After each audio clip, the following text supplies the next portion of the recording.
മൻസൂറിന്റെ 4ാം അനുസ്മരണ ദിനത്തിൽ ഞങ്ങളുടെ മുന്നിൽ 2 ചോയ്സ് ഉണ്ട്. ഒന്ന്, മൻസൂറിനെ കൊന്നുകളഞ്ഞ ഘാതകർ, ബോംബിട്ടവർ, ബോംബ് ഉണ്ടാക്കി കൊടുത്തവർ, തിരക്കഥ രചിച്ചവർ, ഒരു തെരഞ്ഞെടുപ്പിന്റെ പശ്ചാത്തലത്തിൽ സംഘർഷം സൃഷ്ടിച്ച് ഈ പ്രദേശത്ത് തങ്ങളുടെ അജണ്ട നടപ്പിലാക്കാൻ ആലോചിച്ചവർ, യോഗം കൂടിയവർ, അവരൊക്കെ ജീവിച്ചിരിക്കുന്ന നാട്ടിൽ മുക്കിലെ പീടികയിൽ അങ്ങ് അകലെയല്ലാതെ പ്രിയപ്പെട്ട മൻസൂറിന്റെ ഖബറിസ്ഥാന്റെ അരികെ ജന്മനാട്ടില് മൻസൂർ നടന്നുപോയ ഈ വഴിത്താരയിൽ അവന് കണ്ട ഇടവഴി, അവന് കണ്ട നടവഴികൾ, അവന് കണ്ട പുൽമേടുകൾ, അവൻ ജീവിച്ച ഈ മണ്ണും ആകാശവും, ഈ അന്തരീക്ഷത്തിൽ അവന്റെ തേങ്ങലുകളും ഏങ്ങലടികളും, അവന്റെ ഉമ്മയുടെ ഗദ്ഗതവും, അവന്റെ പ്രിയപ്പെട്ടവരുടെ വിലാപങ്ങളും ഈ അന്തരീക്ഷത്തിൽ കാവൽ നിൽക്കെ ഈ രാത്രി അവന്റെ ഖബറിടത്തിലേക്ക് നിന്റെ ജീവിതത്തിന്റെ നല്ല കാലത്തെക്കുറിച്ച് ഓർത്തെടുക്കുന്നുണ്ട് മോനെ എന്ന് ദൈവത്തിന്റെ മാലാഖമാർ ദൂതുമായി ഈ രാത്രിയിൽ ഇറങ്ങിച്ചെല്ലും എന്ന വിശ്വാസത്തിന്റെ ബലത്തിൽ ഞങ്ങളിവിടെ സംസാരിക്കട്ടെ. ഞങ്ങളുടെ മുന്നിൽ 2 ഓപ്ഷൻ ഉണ്ട്. ഒന്ന് കൊലവിളിയാണ്, തെറിവിളിയാണ്, ഭീകരമായ വർത്തമാനങ്ങളാണ്. ആർക്കാ ഇതിന് പറ്റാത്തത്? ആർക്കാ പറ്റാത്തത്? ആർക്കും പറ്റുമെന്നല്ലേ പാലക്കാട്ടെ പോലീസ് പറയുന്നത്?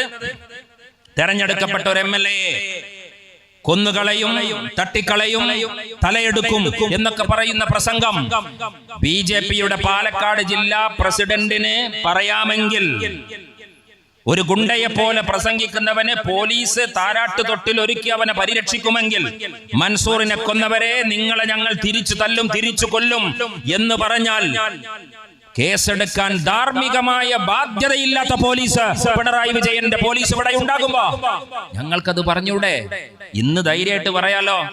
കാരണം പോസ്റ്റർ ഒട്ടിക്കാതെ, അനൗൺസ്മെന്റുകളുടെ പ്രകമ്പനമില്ലാതെ, മുസ്ലിം ലീഗിന്റെ ഒരു വിസലടി കേട്ടാൽ യോഗി ആദിത്യനാഥിന്റെയും നരേന്ദ്രമോദിയുടെയും അമിത്ഷായുടെയും ഗുണ്ടപ്പട രാജ്യം ഭരിക്കുമ്പോ ഞങ്ങൾ പാസാക്കിയ ബില്ലൊക്കെ അണ്ണാക്ക് തൊടാതെ വിഴുങ്ങണം.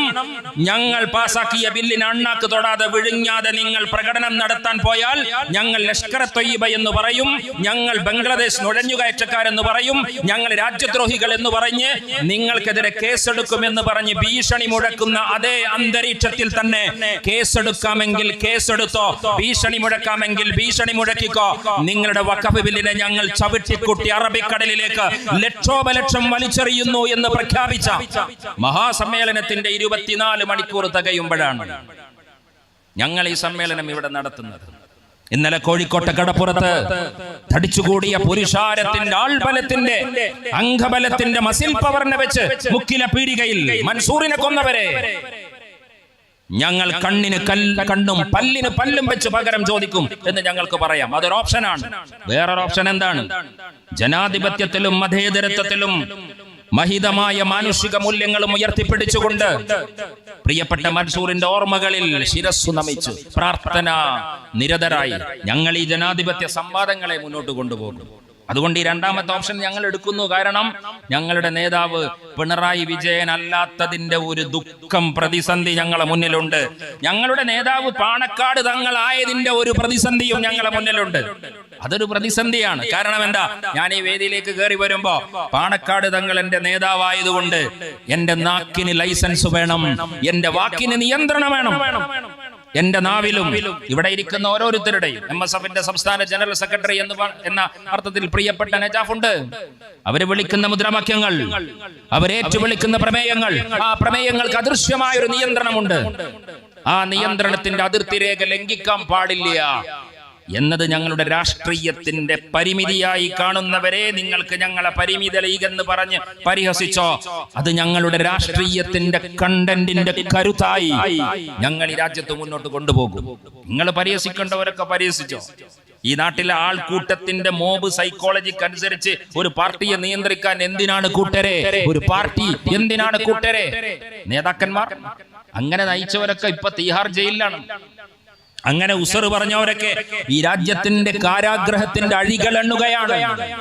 മസില് കാണിച്ച് പെരുപ്പിച്ച് കാട്ടി പാണക്കാട് തങ്ങൾക്ക് ഊക്കില്ലാത്തത് കൊണ്ടും ലീഗിന്റെ കുട്ടികൾക്ക് ഉശിരില്ലാത്തത് കൊണ്ടും നിങ്ങളുടെ സഫിന്റെ ഉള്ളിൽ നിന്ന് നിസ്കരിക്കാൻ ഞങ്ങളില്ല, ഞങ്ങൾ ഇപ്പുറത്ത് ഔലങ്കരക്ക് നിന്ന് നിസ്കരിക്കാം എന്ന് പറഞ്ഞവരൊക്കെ ഈ രാജ്യത്തിന്റെ ഏജൻസികൾ വേട്ടയാടി കൊണ്ടുപോയപ്പോ സ്വന്തം അനുയായികളെ പോലും സ്വന്തം പാർട്ടിയെ പോലും സംരക്ഷിക്കാൻ പറ്റാത്ത വിധത്തിൽ അവർ അദൃശ്യരായി പോയിട്ടുണ്ടെങ്കിൽ ഇന്നും രാജ്യത്ത് മോഡി ഭരിക്കുന്ന ഇന്ത്യൻ രാഷ്ട്രീയത്തിന്റെ ആകാശത്ത് അർദ്ധചന്ദ്ര താരാങ്കിതമായ പച്ചപ്പതാക ലക്ഷോപലക്ഷം വരുന്ന മനുഷ്യരെ ഏറ്റുവിളിക്കുന്ന മുദ്രാവാക്യങ്ങളിൽ പാറിപ്പറക്കുന്നുവെങ്കിൽ അത് ഞങ്ങൾ കാണിച്ച ഈ മൂല്യങ്ങളാണ്. അപ്പൊ ഞാൻ പ്രിയ വർഗീസിന്റെ കാര്യം പറഞ്ഞത് എന്തേ?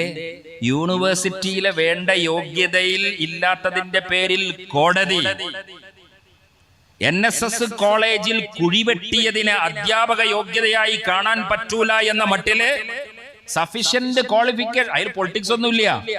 ഈ രാജ്യത്തിന്റെ university commission, university grant commission പറയുന്നതിനനുസരിച്ചുള്ള സഫിഷ്യന്റ് യോഗ്യത വേണം ഒരാൾക്ക് അസോസിയേറ്റ് പ്രൊഫസർ ആകാൻ, അസിസ്റ്റന്റ് പ്രൊഫസർ ആകാൻ. പക്ഷെ കണ്ണൂർ സർവകലാശാലയിലേക്ക് കാര്യങ്ങൾ എത്തുമ്പോൾ പിന്നെ UGC ഇല്ല, പിന്നെ AKG സെന്ററാണ്. യൂണിവേഴ്സിറ്റി ഗ്രാൻഡ് കമ്മീഷൻ സെന്റർ അല്ല, AK ഗോപാലൻ സെന്ററിലെ തിട്ടൂരത്തിനനുസരിച്ച് അസിസ്റ്റന്റ് പ്രൊഫസർ ആകാം, അസോസിയേറ്റ് പ്രൊഫസർ ആകാം. അതാണ് കണ്ണൂർ യൂണിവേഴ്സിറ്റി. പക്ഷെ അത് കയ്യോടെ പിടികൂടിയപ്പോ, സോഷ്യൽ മീഡിയയിൽ അക്രമം വന്നപ്പോ, സോഷ്യൽ മീഡിയ ഇതിനെ തൊണ്ടി സഹിതം പിടിച്ചപ്പോ പ്രിയ വർഗീസ് പറയാണ്, വെറുതെ ഒരു ചാനലിലെ ഫ്ലാഷ് ന്യൂസ് ആണ്, യോഗ്യതയില്ല, അവര് പുറത്താണ്. അപ്പൊ പ്രിയ വർഗീസ് പറയാണ്, എന്റെ മനസ്സ് നൊന്തു, എനിക്ക് സങ്കടായി. രാവിലെ ഞാൻ എഴുന്നേറ്റപ്പോ ചായ ഉണ്ടാക്കാൻ പോകാൻ പറ്റണില്ല, എനിക്ക് അടുക്കളയിലേക്ക് പോകാൻ പറ്റണില്ല, എന്റെ മുഖം മ്ലാനമായി, ഞാൻ ഡിപ്രസ്ഡ് ആയി, ഞാനൊരു ഗൃഹനാഥയല്ലേ. എന്റെ സങ്കടം കണ്ടപ്പോ ഗൃഹനാഥനും സങ്കടമായി. ആർക്ക്? രാഘുവിന് സങ്കടായി. പ്രിയമോളുടെ സങ്കടം കണ്ടപ്പോ രാഘുവിന് സങ്കടം, രാഘുവിന്റെയും പ്രിയമോളുടെയും സങ്കടം കണ്ടപ്പോ മക്കൾക്ക് സങ്കടം. പ്രിയപ്പെട്ട പ്രിയ വർഗീസ്, ഡ്യൂ റെസ്പെക്ട്, ആദരവോടെ ചോദിക്കട്ടെ, നിങ്ങളുടെ വാക്ക് ഇന്നും ഇൻസ്റ്റഗ്രാമിലുണ്ട്, സോഷ്യൽ മീഡിയയിലുണ്ട്, യൂട്യൂബിലുണ്ട്, ഡോക്യുമെന്റ് പോലെ നിങ്ങളുടെ വീഡിയോ ക്ലിപ്പ് ഉണ്ട്. പ്രിയപ്പെട്ട മൻസൂറിനെ അറുത്തു കൊന്നുകളഞ്ഞ നിങ്ങൾ ജീവിക്കുന്ന അതേ ജില്ലയിൽ, നിങ്ങൾ ജോലി ചെയ്യുന്ന അതേ ജില്ലയിൽ, നിങ്ങളുടെ പ്രിയപ്പെട്ട ഭർത്താവ്, നിങ്ങളുടെ പ്രിയപ്പെട്ട നിങ്ങളുടെ ജീവിത പങ്കാളി സെക്രട്ടറിയായ ജില്ലയിൽ ഇപ്പൊ ഞങ്ങൾ സംസാരിക്കേണ്ടത് രാകേഷിനോടാണല്ലോ.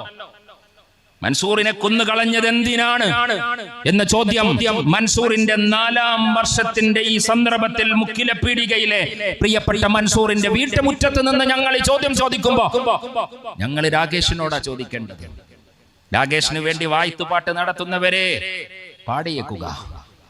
അതിന് നിങ്ങൾക്ക് IAS-ഉം IPS-ഉം അലങ്കാരങ്ങളും ഉണ്ടാകുമെങ്കിൽ അത് നിങ്ങളുടെ പേഴ്സണൽ പ്രശ്നമാണ്, അത് നിങ്ങളുടെ അരാഷ്ട്രീയത്തിന്റെ പ്രശ്നമാണ്. ഞങ്ങൾക്ക് അങ്ങനെ കാണാൻ പറ്റൂല. ഒരാളുടെ നിലപാടിനെ നമ്മൾ എങ്ങനെ വിലയിരുത്തേണ്ടത്? അയാളുടെ കർമ്മത്തിന്റെ അടിസ്ഥാനത്തിലാണ്. ബൈ വേർഡ്സ് ആൻഡ് ഡീഡ്സ്, വാക്കും കർമ്മവും ഒരുപോലെ വിലയിരുത്തണം. അപ്പോൾ രാകേഷിന് കുഴപ്പം എന്ന വ്യക്തിപരമായ അർത്ഥത്തിലല്ല ഞങ്ങൾ പറയുന്നത്.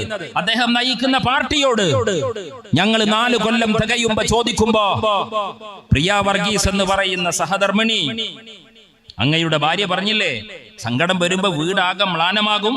പ്രിയപ്പെട്ട പ്രിയ, അങ്ങ് രാഘുവിനോട് പറഞ്ഞേക്കണം, എന്റെ വിദ്യാഭ്യാസ യോഗ്യത അവതാളത്തിലായപ്പോ ചാനലിൽ ഒരു വാർത്ത വന്നപ്പോ, സുഹൃത്തുക്കളിൽ നിന്ന് സമ്മർദ്ദം വന്നപ്പോ, ഒരു സ്ത്രീ എന്ന നിലയിൽ ഞാൻ എത്ര പോരം ദുഃഖിതയായി രാഘു. അപ്പോൾ ചന്ദ്രശേഖരന്റെ രമ എത്ര ദുഃഖിച്ചിട്ടുണ്ടാകും.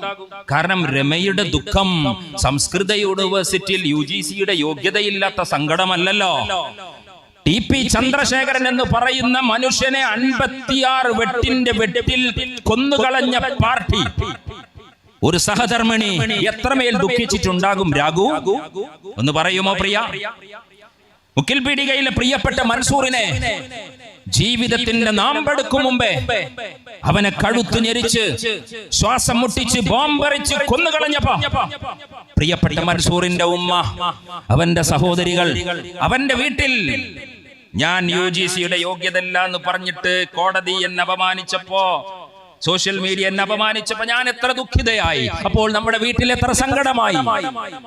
മൻസൂറിന്റെ മയ്യത്ത് പൊതിഞ്ഞു കെട്ടി വന്നിട്ട് ഉസ്താദ് ദുആ ചെയ്ത് സഹപ്രവർത്തകർ ആ മയ്യത്ത് കട്ടിലേറ്റി പോകുമ്പോ രാഘു ആ വീട്ടിലെ ഉമ്മയുടെ സങ്കടം എത്രമേൽ സങ്കടമാകും എന്ന് പ്രിയ വർഗീസ് രാഘുവിനോടൊന്ന് പറഞ്ഞാൽ, വേറൊരു സഹോദരന്റെ 4ാം ആണ്ട് ഞങ്ങൾക്ക് നടത്തേണ്ടി വരില്ല എന്നതാണ് മുക്കിൽ പീടികയിൽ നിന്ന് മാർക്സിസ്റ്റ് പാർട്ടിയുടെ രാഘുവിനോടും രാഘുവിന്റെ പ്രിയമോളോടും ഞങ്ങൾക്ക് ഈ സന്ദർഭത്തിൽ പ്രിയ വർഗീസിന്റെ വീഡിയോ ഫുട്ടേജ് വെച്ചിട്ട്, അപ്പൊ നിങ്ങൾക്കൊക്കെ കുടുംബം ഉണ്ടല്ലേ? ഓ, പുതിയ കാര്യം. ഞങ്ങൾ വിചാരിച്ചു നിങ്ങൾക്കൊന്നും ഫാമിലി ഇല്ലയാണ്. കമ്മ്യൂണിസ്റ്റ് ദാർശനിക മൂല്യങ്ങളുടെ പ്രത്യയശാസ്ത്ര അപഗ്രഥനത്തിന്റെ ഭാഗമായി ഈ മൂല്യാധിഷ്ഠിത ശക്തികളും കമ്പോള ശക്തികളും ഇങ്ങനെ വ്യവഹരിക്കുന്ന കാലത്ത് മനുഷ്യന്റെ മുതലാളിത്ത പദ്ധതിയുടെ ഭാഗമായി രൂപപ്പെട്ട ഈ കുടുംബം എന്ന് പറയുന്ന സ്ഥാപനം എന്നൊക്കെ പറഞ്ഞിട്ടാണല്ലോ നിങ്ങൾ കുടുംബത്തെ അവതരിപ്പിക്കാറുള്ളത്. ബാപ്പ, അമ്മ, അമ്മ, പെങ്ങള്, ഭാര്യ, മക്കള്, ഈ ഫീലിംഗ് ഒക്കെ നിങ്ങൾക്ക് ഉണ്ടല്ലേ? അത്ര ഇമോഷൻസ് ഒക്കെ നിങ്ങൾക്ക് ഉണ്ടോ? എങ്കിൽ പ്രിയപ്പെട്ട സഹോദരി, പ്രിയപ്പെട്ട രാകേഷ്, രാത്രിയിൽ ഒന്ന് ചെവി ചേർത്ത് വെക്കണേ. തളിപ്പറമ്പിലെ പ്രിയപ്പെട്ട ഷുക്കൂറിന്റെ പട്ടുവം ഗ്രാമത്തിൽ നിന്ന് രാത്രിയിൽ നിങ്ങളൊന്ന് ചെവി ചേർത്ത് വെച്ചു കഴിഞ്ഞാൽ രാത്രിയുടെ നിശബ്ദതയിൽ തഴുകി തലോടുന്നു വരുന്ന കാറ്റിൽ ഒരു ഉമ്മയുടെ ഏങ്ങലടികൾ നിങ്ങൾക്ക് കേൾക്കാൻ പറ്റും. ആത്തിക എന്ന് പറയുന്ന ഒരു ഉമ്മ എല്ലാ ദിവസവും രാത്രി എന്റെ ഷുക്കൂറിനെ കൊണ്ടുപോയത് എന്തിനാണടാ എന്ന് ചോദിക്കുന്ന ഒരു ഉമ്മയുടെ ദുഃഖത്തെ നിങ്ങൾക്ക് അവിടെ നിന്ന് കേൾക്കാൻ പറ്റും. അതിന് UGC സ്കോളർഷിപ്പ് ഒന്നും വേണ്ട. പ്രിയപ്പെട്ട പത്മിനി ടീച്ചർ എന്ന അമ്മ മനസ്സിന്റെ ദുഃഖഭാരം, ടീച്ചറമ്മ എന്നൊക്കെ പറഞ്ഞു കഴിഞ്ഞാൽ നിങ്ങൾക്ക് ഇലക്ഷൻ ജയിക്കാനുള്ള ഒരു പൊളിറ്റിക്കൽ സാധനാണെങ്കിൽ, CPM-ന്റെ പുതിയ കാല തൊഴിലാളികൾ ആശാ വർക്കർമാരല്ല, CPM-ന്റെ പുതിയ കാല തൊഴിലാളികൾ നിർമ്മാണ തൊഴിലാളികളല്ല, CPM-ന്റെ പുതിയ കാല തൊഴിലാളികൾ ചുമട്ട് തൊഴിലാളികളല്ല, CPM-ന്റെ പുതിയ കാല തൊഴിലാളികൾ സൈബർ തൊഴിലാളികളാണ്. ആരാണ് സൈബർ തൊഴിലാളികൾ? പിണറായി വിജയന്റെ സിൻഡിക്കേറ്റിന് വേണ്ടി ഈ രാജ്യം കത്തുമ്പോൾ വീണ വായിക്കുന്ന പിണറായി വിജയൻ. വീണ വായിക്കുക എന്ന് പറഞ്ഞു കഴിഞ്ഞാൽ ഞാൻ വീണ വായിക്കുക എന്നേ ഞാൻ അർത്ഥം വെക്കുന്നുള്ളൂ. അതിനപ്പുറം നാട് കത്തുമ്പോൾ സ്വന്തം പുത്രി വീണയ്ക്ക് വേണ്ടി കൊടുക്കേണ്ടുന്ന കണക്ക് വായിക്കുന്ന മുഖ്യമന്ത്രി പിണറായി വിജയൻ എന്ന് നിങ്ങൾ പറഞ്ഞാൽ ഞാൻ അതിനെ തള്ളിക്കളയൂല. ഈ നാട് നഷ്ടപ്പെടുമ്പോൾ വീണ വായിക്കുന്ന പിണറായി വിജയന്റെ സിൻഡിക്കേറ്റിന് വേണ്ടി സൈബറിടത്തിൽ ഗോഗോ വിളികൾ നടത്തുന്ന സൈബർ ഗുണ്ടകൾ, അവരാണ് CPM-ന്റെ പുതിയ കാലത്തെ തൊഴിലാളികൾ എന്ന് പറയുന്നത്. ആ തൊഴിലാളികളാണ്. ആ തൊഴിലാളികൾക്ക് വേണ്ടി അപ്പൊ CPM-ന്റെ ഈ പറയുന്ന അടിസ്ഥാന വർഗമൊന്നുമില്ല. ലാസ്റ്റ് എന്താ പിണറായി പത്രസമ്മേളനത്തിൽ പറഞ്ഞത്? ഈ സമരം അടിസ്ഥാനരഹിതം. ഇത്ര ദിവസത്തിന് ശേഷം ആദ്യമായി ചക്രവർത്തി തിരുമനസ് എഴുന്നള്ളത്ത് നടത്തി തിരുവായി കൊണ്ട് മൊഴിഞ്ഞു. പിണറായിന് അങ്ങനൊക്കെ പറയേണ്ടത്. നിങ്ങൾ വെറുതെ മുഖ്യമന്ത്രി എന്നൊക്കെ പറഞ്ഞു കാണ്ടേ അതപകേട് കാണിക്കരുത്. അദ്ദേഹം വൈകുന്നേരം എങ്ങനെ ആ പള്ളിയുറക്കം കഴിഞ്ഞ് ഇങ്ങനെ വരും രാജസദസ്സിലേക്ക്. അപ്പോൾ ഈ മുഴുവൻ തന്റെ കൊട്ടാരത്തിലെ തന്റെ രാജസദസ്സിലെ മുഴുവൻ ശംസീറാദി റിയാസാദി ആളുകളൊക്കെ ഇങ്ങനെ നിൽക്കും. നമ്മുടെ ടീച്ചർമാരെ പോലുള്ള ആളുകൾ വെഞ്ചാമരം വീശി നിൽക്കുന്ന പെൺകൊടിമാരുണ്ടാകും. അതിനിടയിൽ മൂപ്പര് തിരുവായ തുറക്കും. ചക്രവർത്തി തിരുമനസിന്റെ തിരുവായ തുറക്കുമ്പോൾ ആ മൊഴികൾ കേൾക്കാൻ വേണ്ടി ഇവരൊക്കെ ഇങ്ങനെ അടിയന്മാർ അനുഗ്രഹിക്കണേ എന്നും പറഞ്ഞിട്ട് ഇങ്ങനെ കാത്തു നിൽക്കും. അപ്പോ ആശാ വർക്കർമാരെ കുറിച്ച് തിരുവായിന്ന് എന്താ പറഞ്ഞത്? തിരുവായിന്ന് പറഞ്ഞത് ഞങ്ങൾക്ക് ഇത് സംബന്ധമായി 95% ആളുകൾ സമരപ്പന്തലില്ല, ആകെ 5% ഉള്ളൂ എന്നാണ്. ഞാൻ ഉടനെ ഓരോ മുഖ്യമന്ത്രി പിണറായി വിജയൻ ഉന്നയിച്ച ഓരോ പോയിന്റിനും ആശാ വർക്കർമാരുടെ മറുപടി ശ്രദ്ധിച്ചു. വളരെ കൃത്യമായി നിലപാട് പറഞ്ഞു. കേരളത്തിലെ അടിസ്ഥാന ജനതയാണ് ആശാ വർക്കർ. നമ്മുടെ ഈ ജനാധിപത്യത്തിന്റെ ഭരണ സംവിധാനത്തിന്റെ സിസ്റ്റത്തിന്റെ ബേസിക് കേഡർമാരാണ് അവര്. ആ ബേസിക് കേഡർമാരെ പറ്റി പിണറായി വിജയൻ ആലോചിച്ചെടുത്ത് സകലമാന IAS ബുദ്ധിയിൽ നിന്നും കുറിപ്പെടുത്ത് CPM-ന്റെ DYFI-യുടെ SFI-യുടെ മുഴുവൻ കുതന്ത്രശാലികളിൽ നിന്നും മറുപടി കുറിച്ചെടുത്ത് വന്ന പത്രസമ്മേളനത്തിൽ പിണറായി വിജയൻ ആശാ വർക്കർമാരുടെ സമരം അന്യായമാണ് എന്ന് പറയാൻ ചില പോയിന്റുകൾ ഉന്നയിച്ചു. ഒന്നാമത്തെ പോയിന്റ് ചെയ്യുന്നത് 95% ആളുകൾ സമരത്തിലില്ല, 5% ഉള്ളൂ. ഇപ്പൊ ചാനലേറം ചെന്നിട്ട് ചോദിച്ചു, അതിന് നിങ്ങളെ മറുപടി എന്താ? ഒരു പറഞ്ഞു, ഒരു സമരത്തിൽ എത്ര പേർ പങ്കെടുക്കുന്നു, രണ്ട് മറുപടിയാണ് അവർ പറഞ്ഞത്. അതിന് ഒരു സമരത്തിൽ എത്ര പേർ പങ്കെടുക്കുന്നു എന്നതല്ല പ്രധാനം, ആ സമരത്തിൽ ഉയർത്തിപ്പിടിക്കുന്ന മുദ്രാവാക്യമാണ് പ്രധാനം. 10 out of 10 മാർക്ക് പോയി. രണ്ടാമത് അവർ പറഞ്ഞു, ഈ 5% നിങ്ങൾ എന്താ പറഞ്ഞപ്പോ ചാനലിലൊക്കെ 5% ഉള്ളൂ. അപ്പൊ വേറൊരു വലിയ വർത്താനം പറഞ്ഞു, ഒരു ഹെവി ഫിലോസഫി. അവര് ഒരു സാധാരണ ആശാ വർക്കറാണ് ആ പറഞ്ഞത്. എന്താ നിങ്ങൾ ഈ 5% എന്ന് പറഞ്ഞ് ഞങ്ങൾ 5% ഉള്ളൂ, ആയിക്കോട്ടെ ഞങ്ങൾ അങ്ങനെ തന്നെ നിൽക്കണം. അപ്പൊ എന്തേ 5% വർത്താനം കേൾക്കണ്ടേ? എന്നിട്ട് ഒരു കാര്യം കൂടി അവർ ചേർത്തു, 5% നിങ്ങൾ ഞങ്ങളെ പരിഹസിക്കുന്നത് ഞങ്ങൾ ന്യൂനപക്ഷമാണ് എന്നല്ലേ ഇപ്പൊ നിങ്ങൾ പറയുന്നത്. അപ്പോൾ ഒരു രാജ്യത്ത് ന്യൂനപക്ഷമായ ആളുകൾ പറയുന്ന വർത്താനങ്ങൾ മാനിക്കേണ്ടതില്ല എന്നതാണോ കമ്മ്യൂണിസ്റ്റ് രീതി? എത്ര മനോഹരമായ ചോദ്യം. രണ്ടാമത് പറയുന്നത്, നിങ്ങൾ ഭരണകൂടത്തെ അധിക്ഷേപിക്കാനാണ്, സർക്കാരിനെ അധിക്ഷേപിക്കാനാണ് ഈ സമരം. ആശാ വർക്കർ മറുപടി പറഞ്ഞു, അല്ലേ അല്ല, ഞങ്ങളെ മുന്നിൽ കേന്ദ്ര ഗവൺമെന്റോ കേരള ഗവൺമെന്റോ ഇല്ല, അത് നിങ്ങൾക്ക് തോന്നുന്നതാണ്. ഞങ്ങൾ ഞങ്ങളുടെ ആവശ്യങ്ങൾ പറയാനാണ് ഈ സമരം. രണ്ടാമത്തെ അവരോട്. മൂന്നാമത് അവർ പറഞ്ഞ എന്താന്ന് പറഞ്ഞു കഴിഞ്ഞാൽ, കേരളത്തിന്റെ പുറത്ത് ഈ ആശാ വർക്കർമാരുടെ വേതനം നിങ്ങൾ ശ്രദ്ധിച്ചിട്ടുണ്ടോ? കേരളത്തിൽ അത് കൂടുതലാണ്. മിസ്റ്റർ പിണറായി, കേരളത്തിന്റെ പുറത്ത് കൂലിപ്പണിക്കാരുടെ കൂലി ശ്രദ്ധിച്ചിട്ടുണ്ടോ നിങ്ങൾ? ബംഗാളിൽ 200 രൂപ കൂലിയാണ്. അതല്ലേ മുർഷിദാബാദിൽ നിന്ന് 24 ഫർഗാനാസിൽ നിന്ന് ഈ ഷെയ്ഖുൽ ഇസ്ലാമും മൊയ്നുദ്ദീൻ ഇസ്ലാമും റളിയല്ലാഹു അൻഹു കേട്ടാൽ ചൊല്ലേണ്ടുന്ന പേരുകളുള്ള ഇന്ത്യക്കാരൻ മുക്കിൽ പീടികയിലും നമ്മുടെ മാഹിയിലും തലശ്ശേരിയിലൊക്കെ വന്നിട്ട് ജോലി ചെയ്യുന്നത് അവിടെ 200 രൂപന്. അവർക്ക് കേരളത്തിൽ 1200 രൂപന്. 800 തുടങ്ങും കൂലി, 1000 രൂപ ആവറേജ് കൂലിയാണ്. അപ്പോൾ 200 രൂപ ദിവസ വേതനമുള്ള ബംഗാളിനെ ഉദാഹരിച്ച് കേരളത്തിന്റെ പുറം സംസ്ഥാനങ്ങളിൽ ജീവിത നിലവാരം കുറവാണ്, കേരളത്തിൽ ജീവിത നിലവാരം കൂടുതലാണ്. അപ്പൊ അങ്ങനല്ലേ അതിനെ കാണേണ്ടത്?